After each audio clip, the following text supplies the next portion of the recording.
Web Marketing That Works podcast, episode 121, with today's guest, Grant Baldwin.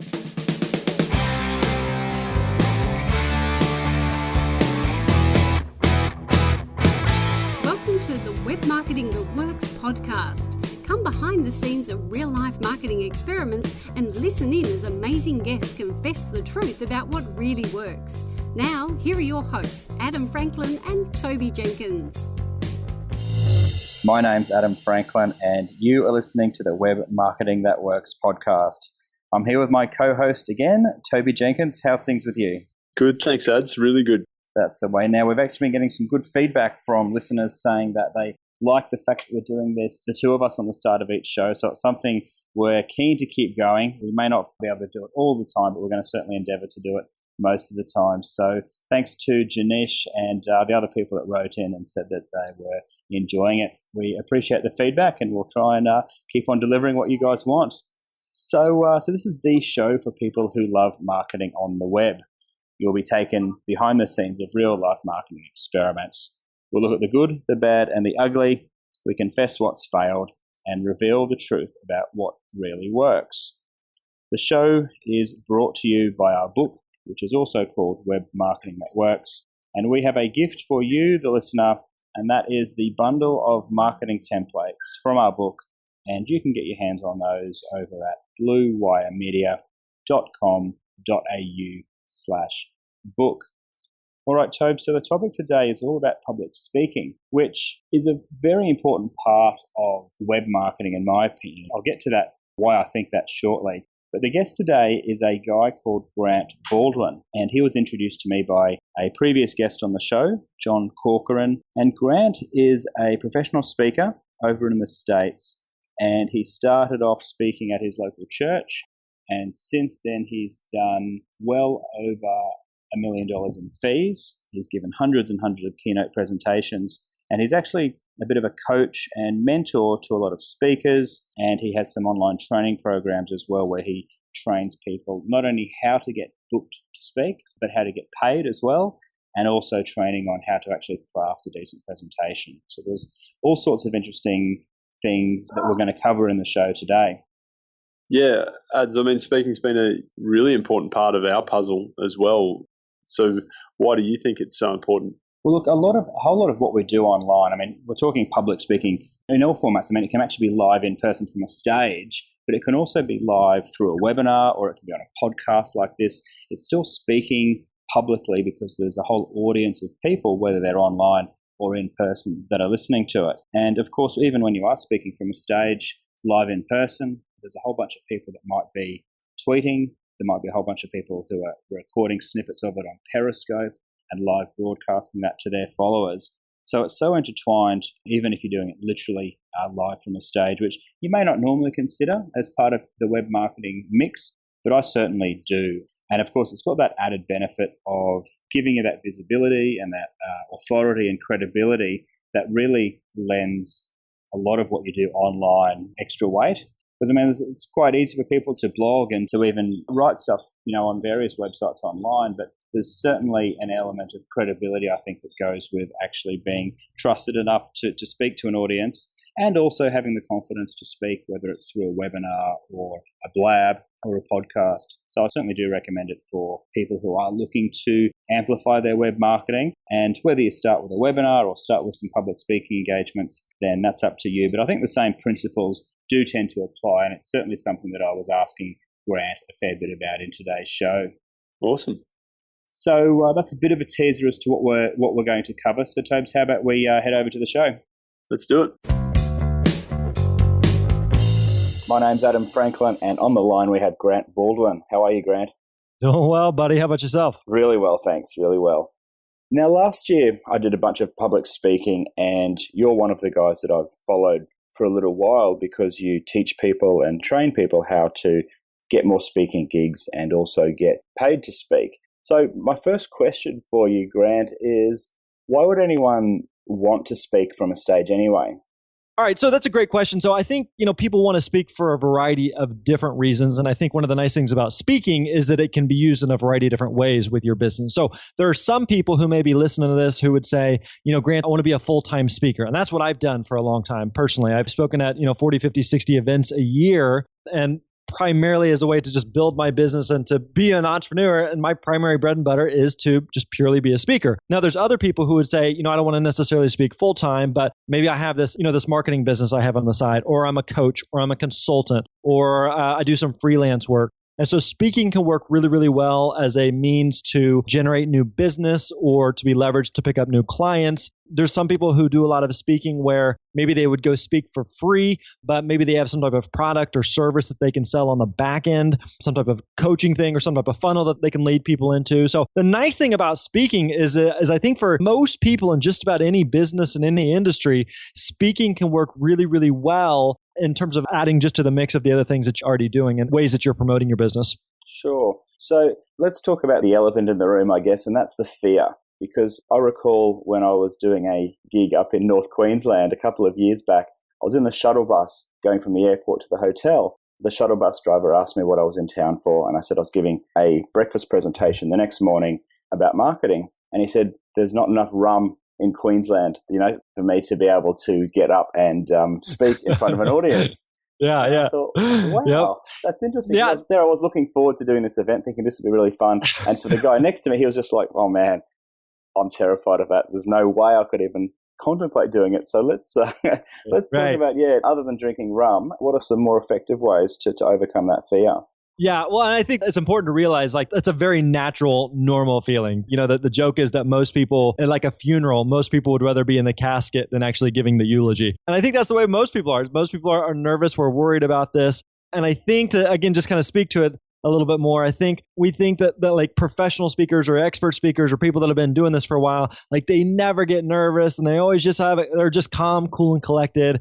And I'm here to tell you that that's not necessarily the case. Like I've presented hundreds and hundreds of times to audiences as big as 13,000. And there are still times where I'm backstage and my stomach's kind of turning. And I think if anything, it doesn't necessarily mean that you're like scared or you're nervous or anything. I think it just indicates it's like your body's way of letting you know that what you're getting ready to do matters. I mean, think about like the significant moments in life where you felt some of those nerves, applying for, going in for a job interview for like that big job you wanted, or pitching a new client that you really wanted to land, or, asking someone out or proposing to your mate or anything like that. Some of those like significant moments, you felt some of those butterflies and you felt some of those nerves, not because you thought necessarily it was going to go like horrible, but you also there's just that balance of both nerves and excitement. And so I think sometimes that feeling that our bodies have of I'm nervous, I'm scared, it can be confused with excitement. It's almost like, Adam, are you a fan of roller coasters at all? You ever go on a roller coaster? They used to terrify me for years, and I finally built up the courage to go on my first one when I was 20 years old. Nice. Yeah. I love it. All right. So I think, like standing in line for a roller coaster, like we feel a lot of the same emotions. And it's, sometimes it's a mix of the nerves, but it's also just the excitement. Like what I'm getting ready to do should be fun. It should be enjoyable. So let's answer the question though, like now that we understand that this is a normal, common thing, you're not weird if you've got some of those butterflies and nerves while you're backstage. Again, it's just your body's way of reacting and saying that what you're doing matters. So how do you calm this down? Well, I think one of the best things that you can do is the best speakers that I know, they spend a lot of time practicing and rehearsing and preparing. And it's kind of like, if you were going to, let's say you were in college or university and you show up to class one day and you walk in and the professor passes out a test or a quiz. If you hadn't studied at all, you're going to start feeling nervous. You're going to start feeling anxious. You're going to feel very, very worried, like this is not going to go well. But if you've been studying, if you've been preparing, if you've been busting your butt behind the scenes, then when you show up, you feel a lot more comfortable. You feel a lot more confident. Now, again, you may still feel a little bit of nerves, but at least you feel like, no, I put the work in. And so I think oftentimes the way to battle some of those nerves and those butterflies is to actually put in the effort and energy to practice, to rehearse, to learn.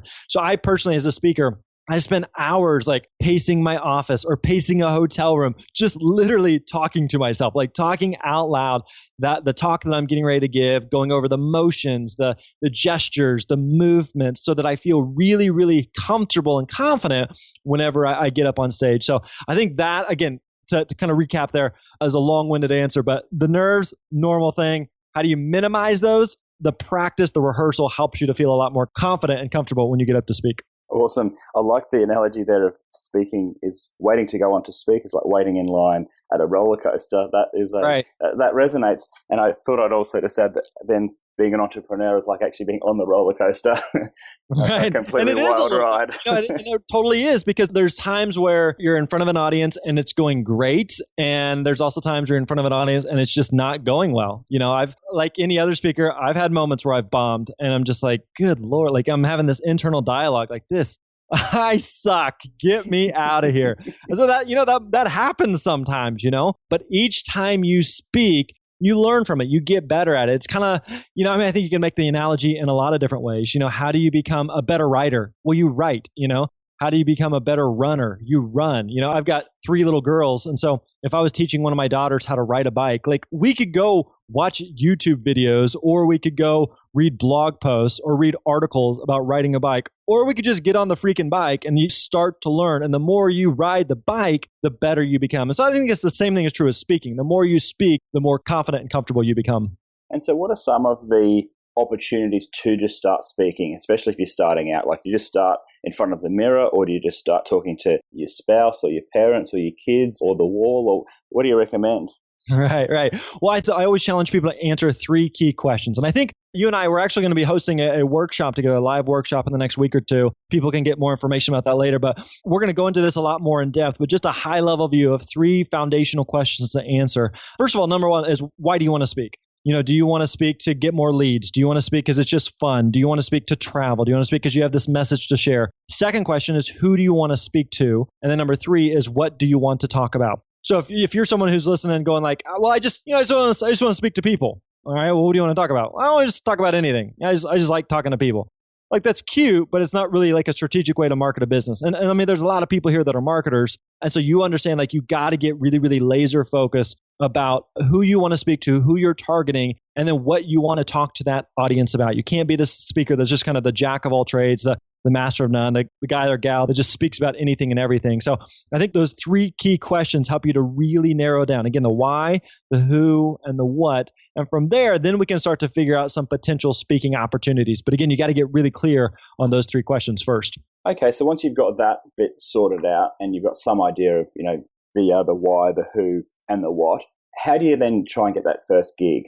Yeah, I think it's simplest. What I found personally is it's simplest to start with events and clients that actually already book speakers. And I found that those are oftentimes like conferences, associations, existing events. Because think about this for a second. It is much simpler as a speaker to get your foot in the door with an organization, a conference, a group that's already planning on booking a speaker versus just cold calling a bunch of people and trying to get your foot in the door with people and trying to convince them not only to hire a speaker, but then also to convince them that they should hire you.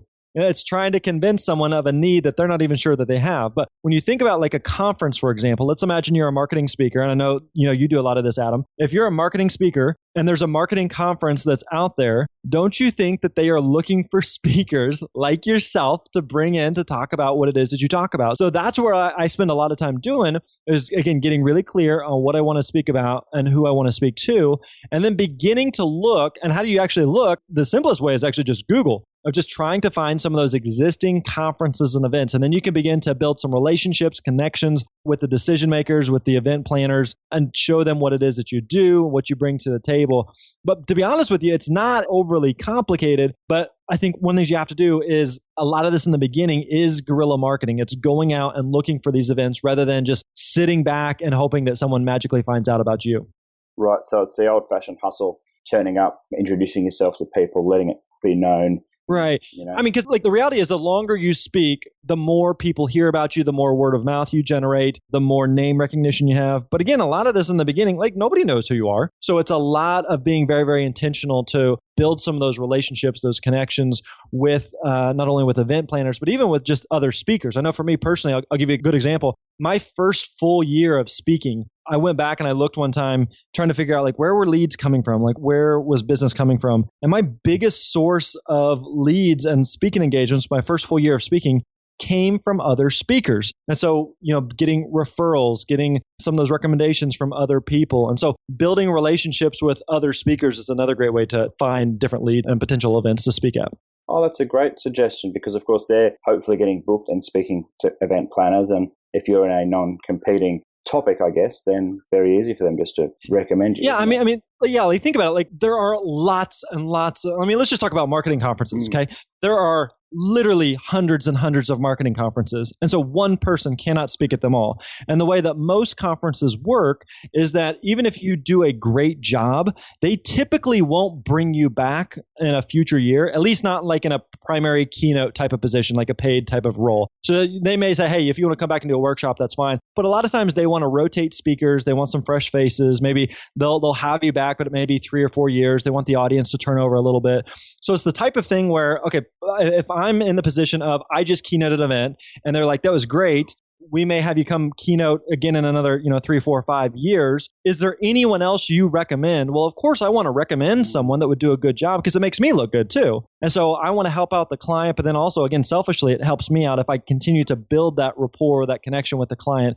So having other relationships with other speakers so that I can say, you got to talk with Adam. Let me connect you with him. He would do great for your event. There are times where I get invited to speak at something and maybe that date's already booked. I can't do it. If you talk to Adam, let me introduce you to Adam. Or maybe the fee, like their budget is too low or too high. So having other speakers that you can recommend. So it's so critically important to not just build relationships with other speakers, but specifically to build them with speakers that are in your niche and speaking at similar types of conferences that you would be interested in. That makes total sense. Now, you mentioned in that last answer that, sometimes there's paid keynote gigs and there's also some often free speaking gigs that you can do.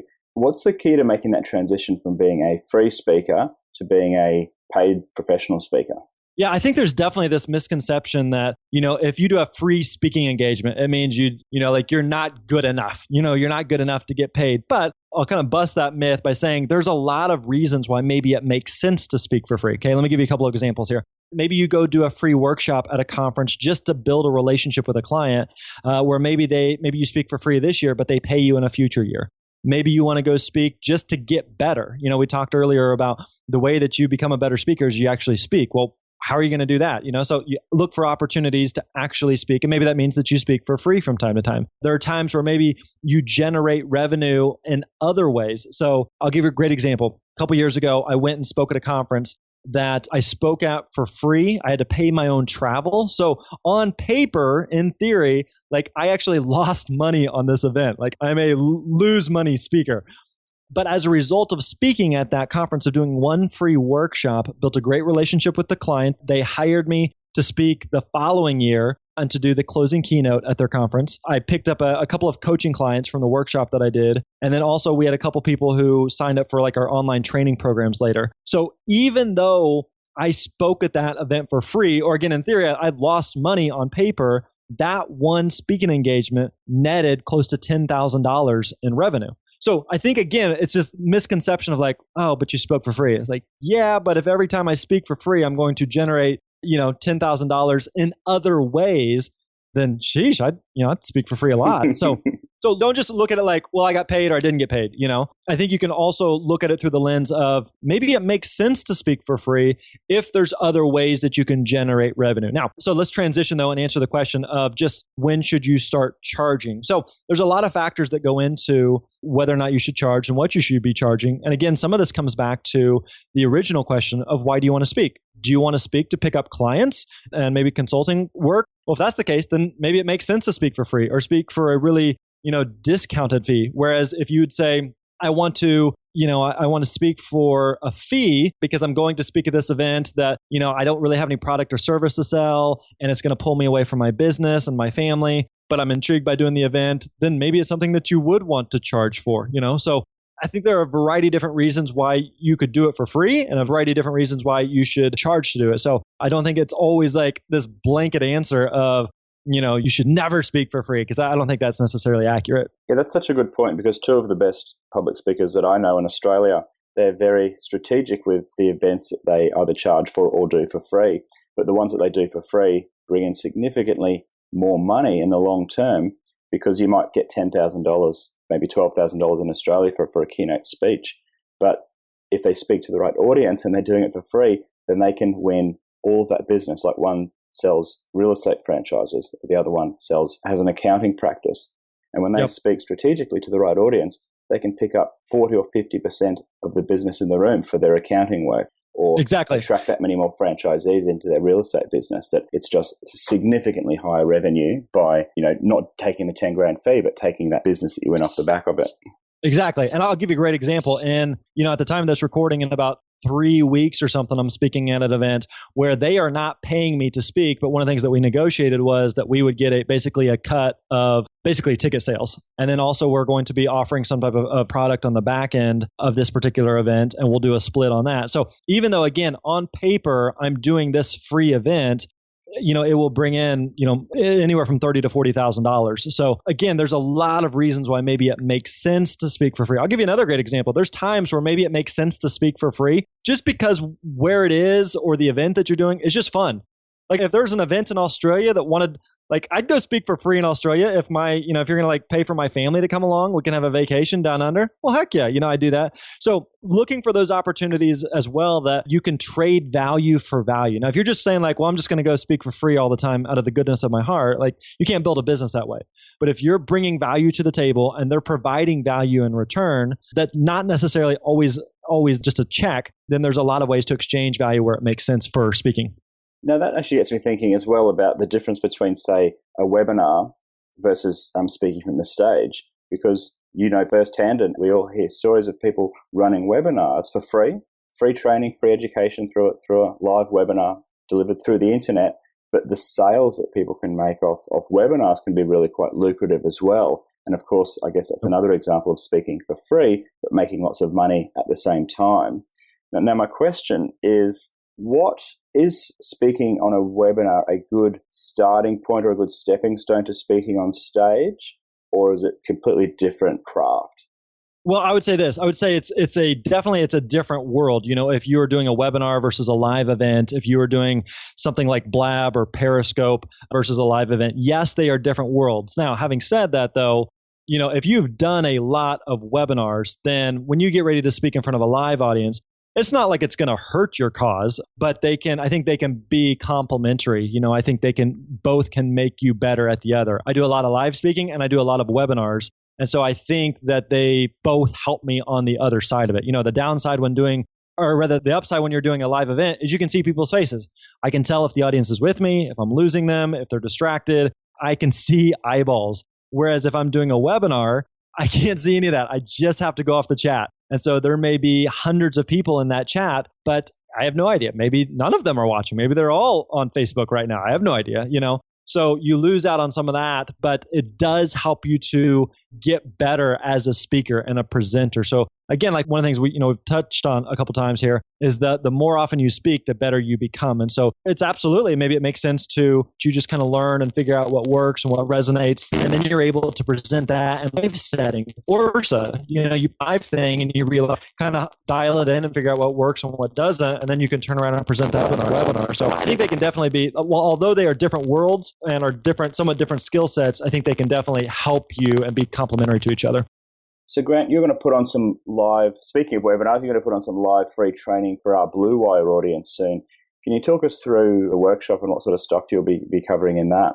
Yeah, we've covered a lot of ground here just in terms of figuring out your answers to those 3 foundational questions, of starting to figure out what types of events, of maybe how much you should charge. But, we've really just scratched the surface. So we are going to be co-hosting a live workshop in, the next week or so We're going to get some more information, give you some more information on that where you can register and give you a registration link. But in that time, we're going to be going way more in depth on, again, figuring out the types of events that you want to speak at, figuring out how much you want to charge, figuring out how speaking can tie into your business. But then also, one of the things I really enjoy is because it's live, we're going to be doing a lot of live Q&A. So whatever questions you've got about speaking, about your business, about your website, about demo videos, about marketing yourself as a speaker, all of that stuff we're going to be going into in depth. And then again, answering all your questions live. So it's going to be a lot of fun. I'm really looking forward to hanging out with you more. Yeah, that sounds good, Grant. So the link, if you're listening, will be bluewiremedia.com.au/booked, BOOKED. But we will also have the registration link in the show notes over at bluewiremedia.com.au/podcast. So Grant, is there anything else that we didn't cover today that you'd like to get off your chest and share with our audience before we call it a day? No, man. Well, I'd say two quick things. One is that speaking is an incredibly, incredibly powerful tool for, I think, any entrepreneur, for any marketer, for any business owner, because there is nothing that compares with being in front of a live audience, with connecting with people, whether you are sharing with them the latest marketing strategy or tactic, or whether you're sharing with them some, life story. But speaking can be incredibly, incredibly impactful for people. So adding that into your toolbox or your arsenal of what you do can really, really make a big difference in both your work, both professionally and personally. So one other thing I'll mention to you is if people are looking for some additional podcasts or an additional just training and stuff, we do a podcast called The Speaker Lab.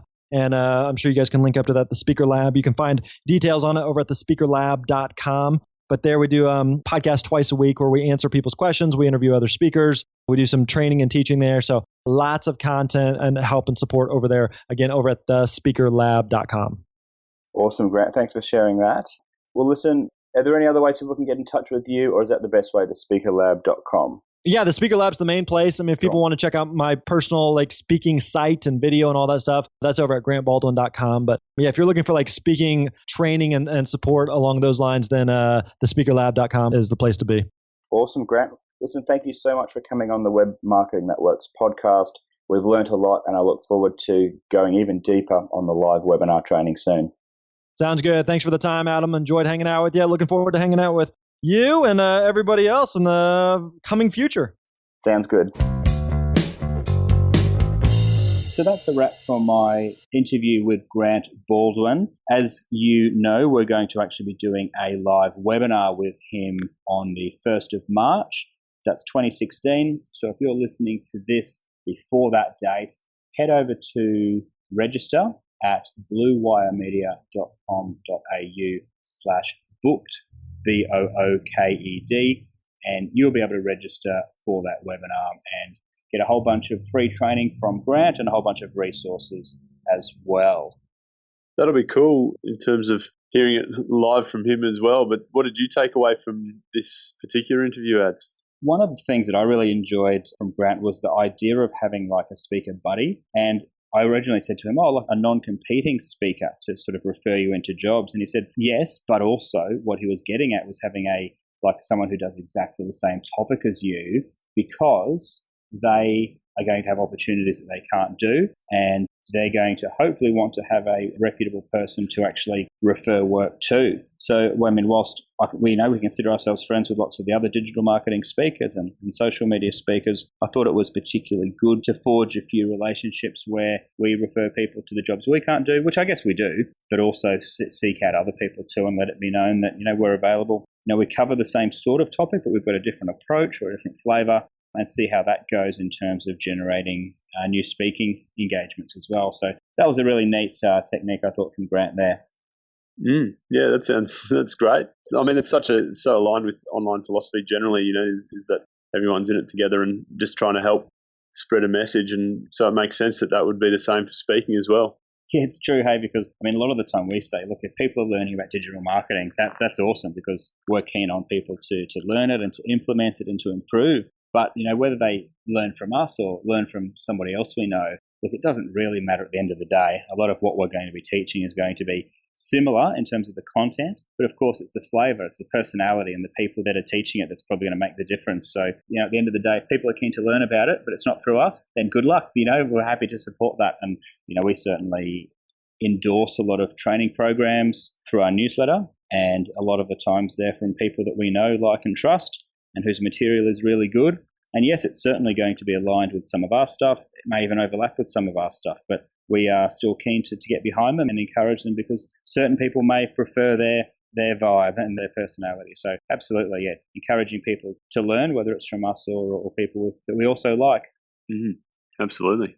So Tobes, that brings our show to an end. The show was brought to you by our book, Web Marketing That Works. And the gift, if you haven't downloaded it already, is the bundle of bonus templates, the 33 marketing templates from our book. You can get those at bluewiremedia.com.au. We always want to deliver actionable advice, and I hope Grant and I did that today. We always welcome your feedback, and you can let us know via email or Twitter. Toby, of course, you are on toby.jenkins at bluewiremedia.com.au and at Toby_Jenkins. And I am adam.franklin at bluewiremedia.com.au. And you can tweet me at Franklin_Adam. If you enjoyed the show, and I hope you did, we would love it if you could leave us a review on iTunes or Stitcher, and we'll give a shout out to the reviews that we get. And we appreciate you taking 60 seconds to leave us that review, because it greatly enhances our visibility. It means we can get more and more interesting guests on the show like Grant. And with that, I look forward to seeing you guys in the next show. Sounds good. See ya.